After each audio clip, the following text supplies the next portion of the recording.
Start చేయగానే అమ్మ మాధురి ఏంటమ్మా మీ ప్రాబ్లం సరే చెప్తారా అంటే ఏం లేదు సార్ నా ప్రాబ్లం ఏముంది మీరు చెప్పే ప్రతి పాయింట్ నేను చెప్తున్నా కదా మీరు చెప్పే ప్రతి పాయింట్ 100కు 200%, అంటే 100కు 200% కరెక్ట్ వాస్తవం.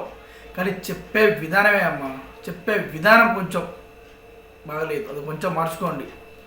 ఈ మాట చెప్పగానే నాకైతే ఎంత సంతోషం అనిపించిందంటే, ఎందుకంటే ఒక 3 days బ్యాక్ చూడండి నా వీడియోలో అదే బిగ్ బాస్ రివ్యూ వీడియోలో సేమ్ మాట సేమ్ డైలాగ్ ఇదే చెప్పాను.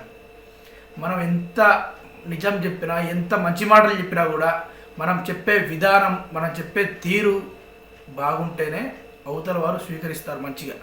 లేకపోతే ఎన్ని పాయింట్లు మంచిగా ఉన్నా మనం ఎంత మంచి మాటలు మాట్లాడినా చెప్పే తీరు మంచిగా లేకపోతే వేస్ట్ అన్నట్టు.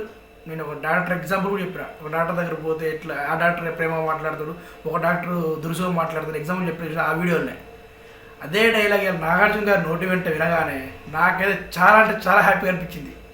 ఎంతైనా కింగ్ ఫ్యాన్గా నేను కూడా కొన్ని అభిరుచులు కలుస్తాయి. సేమ్ డైలాగ్ చెప్పారండి. నా వీడియో చెప్పాను సీన్ లేదు, నా వీడియో చెప్పాను సీన్ లేదు.